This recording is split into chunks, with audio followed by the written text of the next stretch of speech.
What up, YouTube? It's your girl Pimp back with another video, back with another Talk About It Tuesday. But today I have a guest with me. But before we roll right into it, make sure you like, comment, subscribe, and make sure you share this video. Thumbs it up, thumbs it down. And we're just going to get right into it. You know how we do. So, like I said before, I have a special guest. I have Priscilla Huley with me.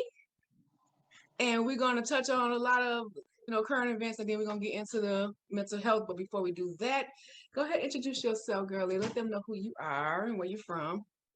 Hello. I am Priscilla Huley. I am the proud owner of Pathways to Healing Therapeutic Services, which is located in Beverly, Chicago.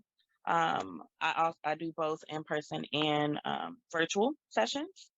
I normally work with adolescents, 16 plus, adults, couples and families. And with couples, I work with couples both that are traditional and non-traditional. So if you're a couple that's into exploring open relationships or polyamory, that's also something that I can aid you in exploring.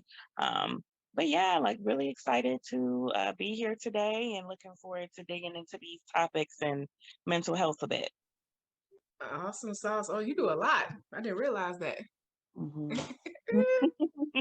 But let's get into some of the current topics. We ain't gonna spend too much on it, but the main one that's been popping up on everybody's social media is the whole Lori Harvey and Michael B. Jordan breakup.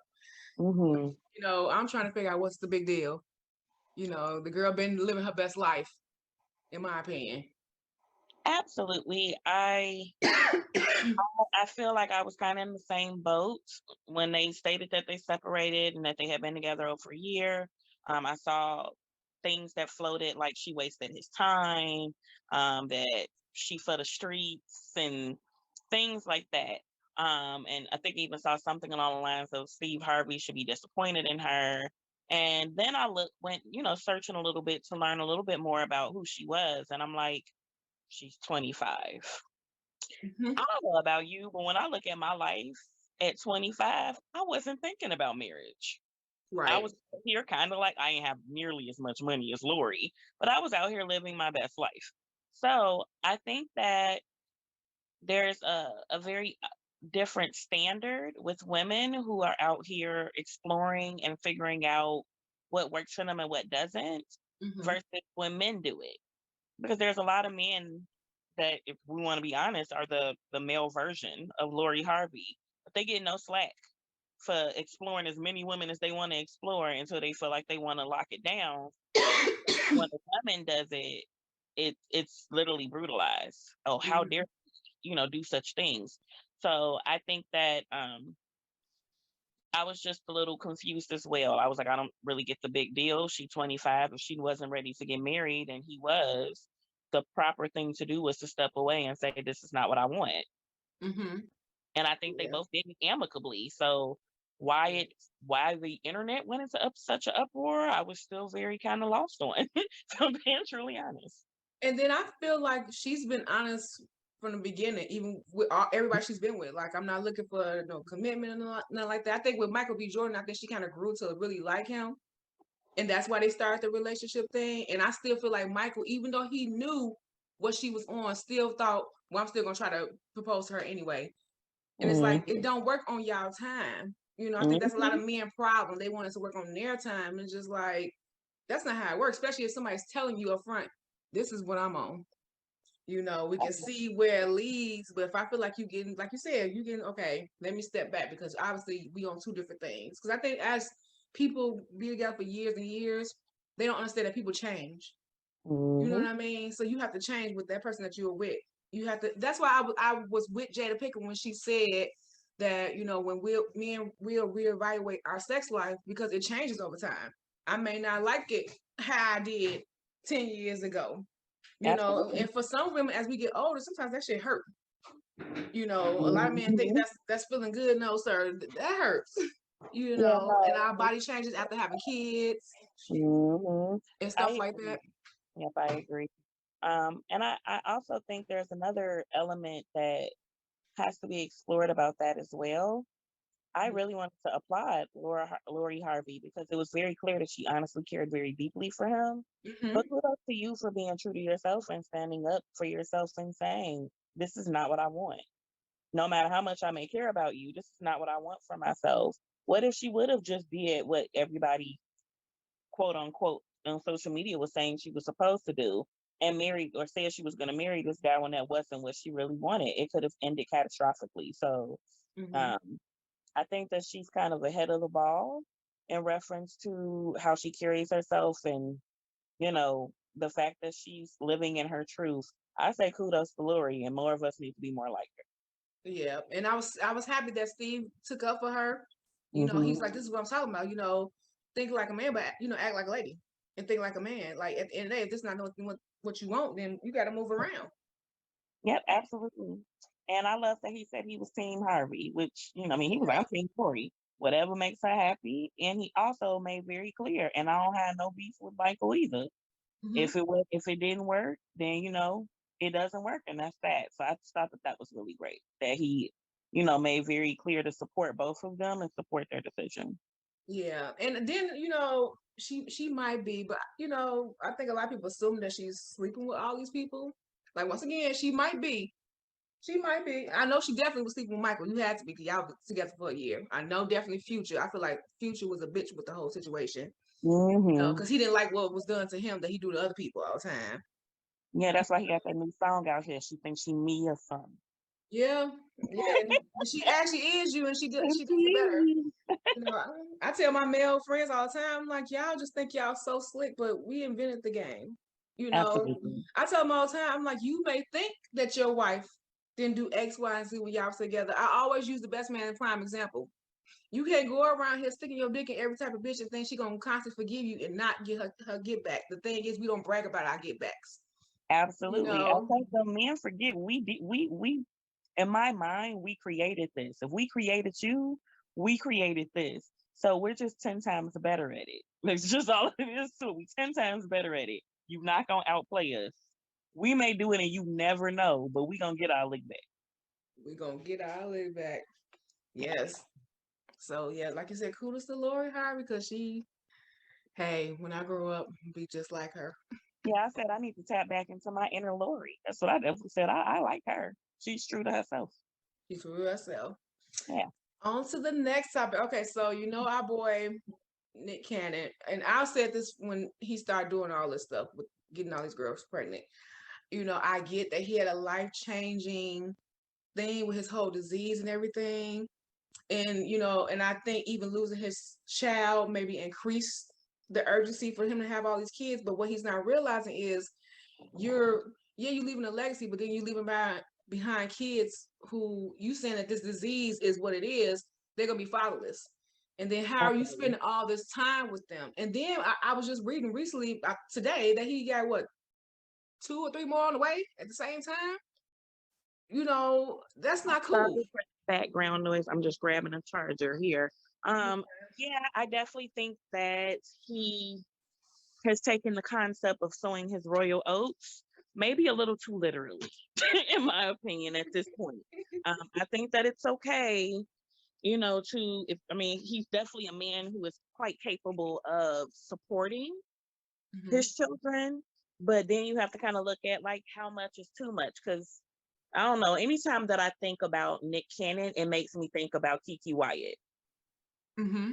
How Hmm. much is too much? Like, yes, she can take care of all of her kids, and yes, she's definitely like been very open and outward about the fact that she enjoys being pregnant, and that's quite obvious, right? Yeah, yeah. But how much is too much? Like, It's when too is much. it okay, ma'am? What are you doing at this point? Yeah, when in fact, especially if maybe not in this case, but in Kiki case, your kids, you got grown kids. So you got a 21-year-old, now you're gonna have a newborn. That's a big, age gap, and you can't expect for your older kids to want to contribute and help with raising that child because that's not fair to them.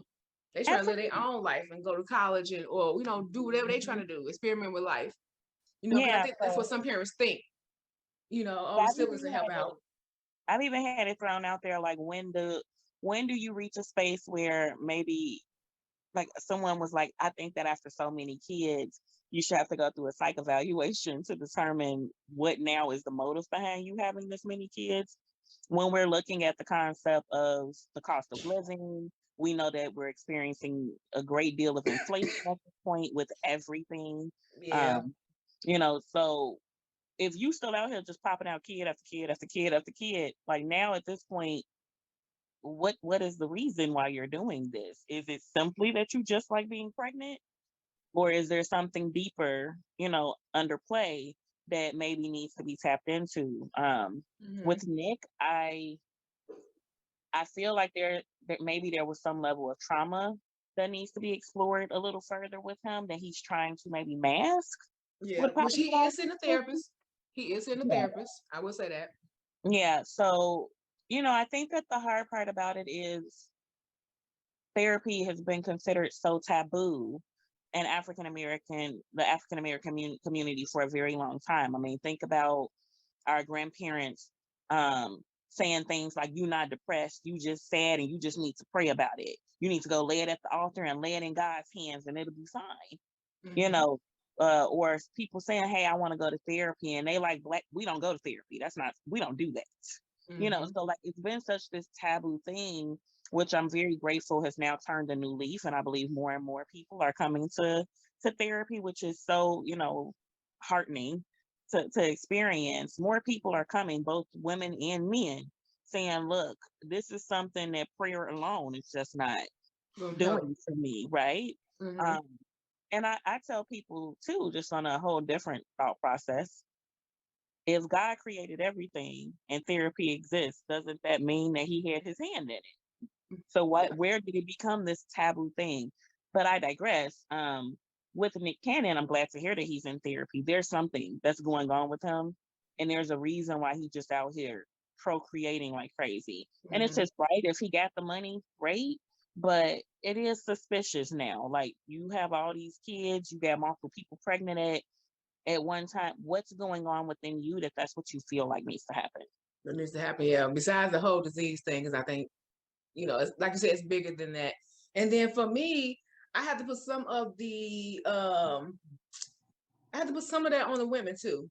Now the the first maybe one or two, three baby mamas understandable, but the fact that you got multiple women and they're allowing you to just stick your little raw ass dick in them every rip, knowing that you got previous children by other women, like you don't know where them other women been at, you Mhm. know.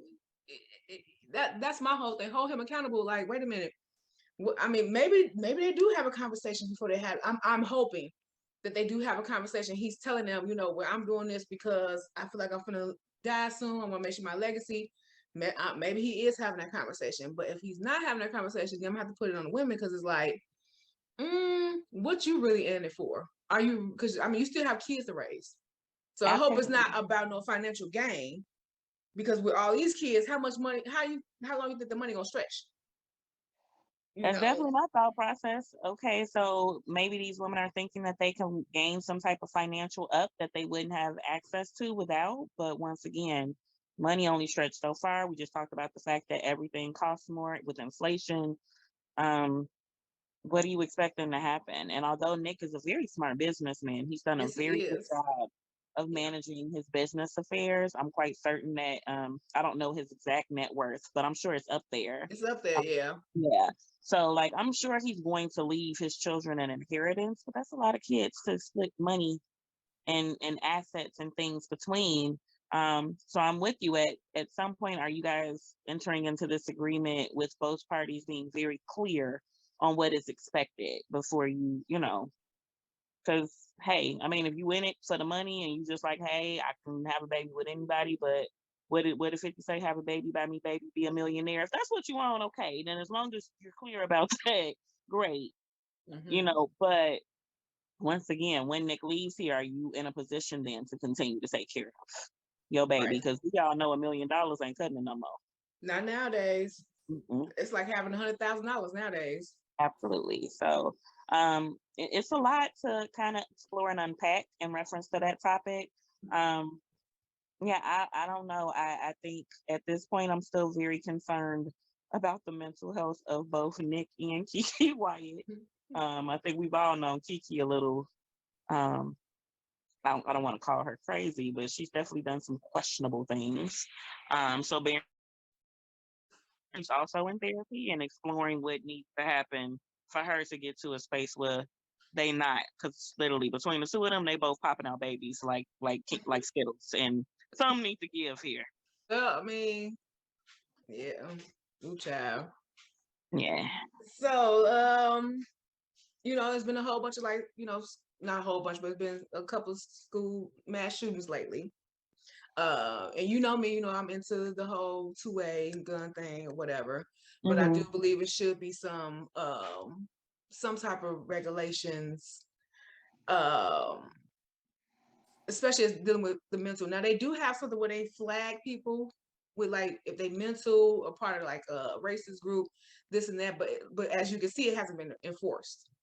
And then Hmm. my problem with the mass shootings is it's crazy how and I know people are gonna be like, oh, you're trying to bring in race, but it plays a factor, unless you're black and experienced, you won't understand that. But I find it funny how the white terrorists and that's what I'm gonna call them, because that's what you are, get walked calmly to the car and get to see their day in trial.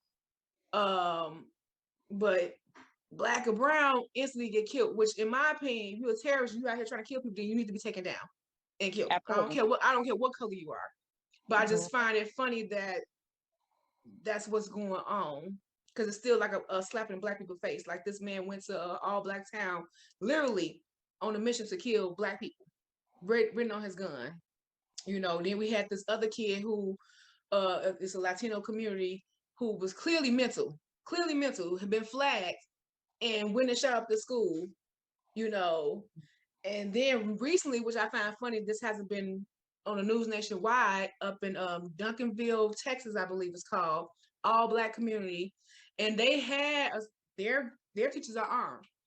Some fool wants to, I don't know what was going on in his brain, wants to come to the school, couldn't get into school because it was locked down like it's supposed to be. So he called himself shooting into the field house, and that teacher, or that I think he's a teacher or gym teacher, or a coach or something, pulled out his weapon to protect the kids until basically either he took him down or the police came, which the police came fast and they instantly took him down, which telling me, oh, he definitely must be black. Because if it's anybody else, they'll talk him down. Now and then another part to it, which made me mad about the whole thing that happened in Texas with the Latino community, that the police just stood there. And then they trying to make excuses on why they stood there. The sergeant talking about, oh, he didn't have a walkie-talkie. I never met a sergeant that didn't have a walkie-talkie. That's part of your uniform. So what are you doing without your walkie-talkie in the first place? You are a sergeant. Honest, I had to kind of separate myself from that story. I Mm-hmm. had a very strong reaction to that as a parent with a Mm-hmm. child that's getting ready to go into kindergarten. Like Mm-hmm. literally, he graduated pre-K this year, um, and he's going into kindergarten. And then I wake up to a mass shooting where this whole classroom full of kids, young children, were shot and killed, and there was no safety protocols in place. So, None um, whatsoever. yeah, and I experienced severe anxiety surrounding that. Um, I had to process and consult and with other mental health professionals to kind of examine kind of what was happening for me, Mm-hmm. and also to be able to retake my control back in reference to that situation. I've had some wonderful people kind of suggest to me that it would make sense to reach out to the school that he's intended to go to and ask them, what are your gun law? Like, what are your active shooter policies, Mm-hmm. in the Mm-hmm. school? Do you have one? And if you don't have one, do you intend to implement one? And if so, how long would it take to put that into place? And with the parents be informed of what what those steps are. I think the other element of it too that was anxiety provoking is when you're considering having a conversation with a Mm-hmm. child that's 4 or 5 years old. How are you going to talk to your children about how they keep themselves safe if someone comes into a school with a weapon Mm-hmm. attempting to harm them? Mm-hmm. And you have to do these things in a very age appropriate way. But Mm-hmm. luckily and I'm like, I don't even know how to begin to have that conversation. So it was suggested that instead of, scaring him Mm-hmm. and talking about if a guy comes into your school with a gun, this is what you need to do. We Mhm. just talked about general safety, like, stranger Mhm. danger, what to do in safety situations, and that made it a little bit easier. So I'm very grateful for the community that I have, and to have so many people who were able to give suggestions, that now I feel a little bit better about it. But I did have to kind of just stop watching it on the news, because like literally the first day I sobbed and cried. I couldn't imagine. My heart goes out to those parents. I couldn't imagine Absolutely. dropping your children off at school and not being able to pick them up, and the way that you drop them, like point Yeah. blank period. Mhm. They feel Or I go just felt save like them. Yeah. yeah, I feel like the school and those police failed those children and those teachers. Yeah, so it's very difficult to see. I do think that there's also a racial disparity that is definitely in place. We do see more and more that brown and black shooters are taken down immediately. They don't get to face their day in court. They are killed on the scene. Where we've seen the Caucasian terrorists walk out in bulletproof vests Yes, and ma'am. carefully carted to the police car, and they get to face their day in court. I do think that there's something very wrong about that system, and I think that it promotes a very dangerous standard at this point. Because at this point, I believe that it's letting the individuals who would, commit these very violent acts, that Mhm. if they're white, they're safe. They're not Yep. gonna kill me. So unless I kill myself, it's cool. I'm gonna walk out of here and I can still do everything that I intended to do. Whereas on the other side, as an African American or brown colored person, you know, that you're not making it out of that situation. So Mhm. you gotta give it your best shot, because you're gonna either have to kill yourself or they're gonna kill you when it's all said and done. Um, it also points back to the mental health component. There were so many flags that or warning signs that were missed with this 18-year-old boy. Mhm. They say he did not have a mental health history. I don't believe that for a second. Something is Mhm. going on with him that fell through the cracks. There's people don't just wake up one day and decide they're gonna shoot up an elementary school and kill Yep. they.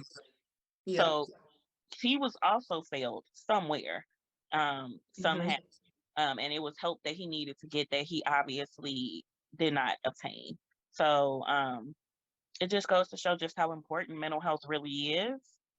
We have a lot of people out here who are in need. And I want to be clear, mental health is not just for people who may be on the brink of psychosis, which I Mhm. believe very much so this 18-year-old man was. Uh, Mhm. Psychosis, it could be you hearing voices, things, them telling or seeing, hearing and seeing things that's not there, and they're telling you to do things to yourself or others. Um, Mhm.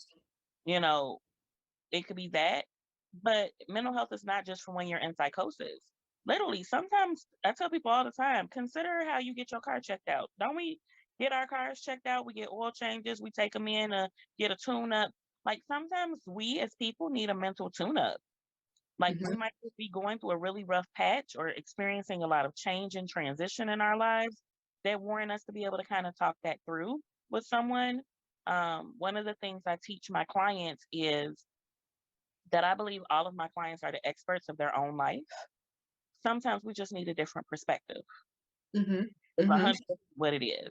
So I have people who come in for adjustment disorder, where literally they're just having a difficulty adjusting to something that's happening in their life, and it's impairing their daily functioning, all the way to people who experience severe, chronic depression or recurrent depression, even people who experience personality disorders or, bipolar disorder. Mhm. Um, I therapy and do therapy with all of them. I love the work that I do. I love working with couples and helping them to fine tooth and fine comb and determine if the relationship is healthy for them or not. Um, do they need to continue in said relationship? And if so, if they do want to continue, how to help them get there. And then also working with families. I think the work that we're doing is so very important. And I love the fact that I'm right smack dab in Beverly, where I get to work with so many different people, but more importantly, I'm also able to really create pivotal change in regards to access to therapy within the African American community. So Yeah, it's just a really sad the shooting was just a really sad occurrence, but it brought up so many issues that we need to address. Yeah. And so how do we, try to encourage, because on my end too, as a case manager, I try to encourage my parents as well. Like we can't just focus on the kid. Mhm. Everybody has a play in his life. So how do we encourage everybody to, start? Like you said, it's definitely growing again, and I mean we're growing in the Black community as far as us going to see the therapist and stuff like that. Because I Mhm. myself I do too. Mhm. Mhm. Nothing's wrong with me like mentally, but I feel I like that to talk to somebody who's mutual, Mhm. who might give me a different aspect on certain things, and things of that nature, and then tell us a little bit more about your business and how they can get in contact with you. So, well, let me start with the first part. I believe that it literally just has to be a situation where we encourage each other when we're noticing that something's not right, and it goes further than just prayer or having a conversation with a friend. Like, I feel like as you get to know people and the people that are close to you, you know when something not right with your people, Hmm. right? So, we kind of have that statement, check on your people.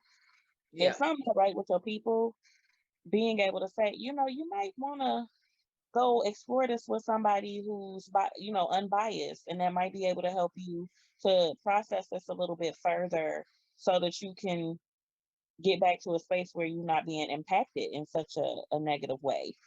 Like, I think the more that we normalize that it's okay to go talk to somebody, and that's what therapists are here for, to help you guys explore it and process the things that you need to, that may be impacting your life and impairing your daily functioning. I think the more that we normalize that, and the more that we say it's okay to go talk to somebody, the more accepted or acceptable that will be. So really just encouraging people. Like, when I see somebody really struggling, I tell them, even if it's not me, because hello, ethically, it may not always be appropriate for me Hmm. to talk to someone. I say, you might want to consider talking to a therapist, even if it's just for a mental tune-up. Like, you need to process some things. It's a safe space for you to do so. You don't have to worry about being judged. And love the lovely part about being a therapist. If you have a good therapist, our job is not to make decisions for you. It's not to share our opinions about things. Our job is literally to listen, to ask questions, to give you different perspectives, and to help you to make informed decisions for yourself. Because once again, you're the expert of your own life. So I think the more that we normalize obtaining mental health counseling, the more common it'll be, and the more people will feel comfortable being able to explore that. Yeah, Um, yeah, I agree. yeah. I And agree. reference for me, Pathways to Healing is located at 10725 Southwestern Avenue Okay. in Chicago, Illinois.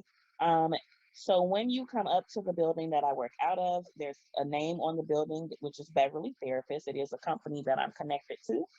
Um, Beverly Therapist is awesome. It's an umbrella company for therapists like myself who want to go into private practice with support.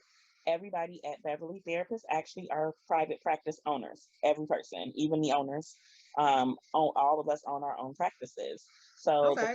the cool part about that is, if I'm not necessarily the best fit for you, there's somebody there who is. So Hmm. you kind of come to the right place. You can find me upstairs on the second floor at that location. You ring the doorbell and you will be greeted with a smile and open arms. You can also find if you Google my name, once again, Priscilla Huley is my name. If you Google my name, you will also find my Psychology Today profile, where you can determine if I accept your insurance. I currently accept United Healthcare, which is billed out through Optum, and Blue Cross Blue Shield PPO. I'm awaiting current paneling for Cigna and Magellan as well, and I also accept self pay and sliding fee scales on a case by case basis. Um, so yeah, if you need to reach me or you feel like therapy is something that you're in need of, my direct number for my business is 773-234-1878, and I'm always happy to help. So I hope that if you're in need, you feel compelled and comfortable with reaching out, and we can make sure that your therapeutic needs are met. So I appreciate being here and being able to have this conversation. It's been a blast, and yeah, I'm happy to have these conversations, and would love to come on one of these series again. Yes, yes. And I will say I'm definitely proud of you because I know the process and the path that you've been going through to get to where you are. So it's Hmm. really good to see all your hard work pay off, girlie. So happy. I appreciate you coming on and, talking with us a little bit on this Talk About It Tuesday. Absolutely. Every now and then we want to talk about not just drama, but we want to talk about some good things, education wise, Hmm. Hmm. get us back mentally and physically straight, morally too. Yes, Morally too. absolutely. Hmm. Oh man, you too. This has been another great video. Thanks again to my homegirl Priscilla. I'm gonna make sure I put that information for you guys either down below or towards the end of the video. Once again, make sure you guys like, comment, make sure you subscribe, share, thumbs it up, thumbs it down, all that good stuff. Let me know what else you guys want to see on the Talk About It Tuesday. And if you like when I have guests on Talk About It Tuesday. So with that said, on another note, it's been real YouTube. I'll see you in the next video. Peace.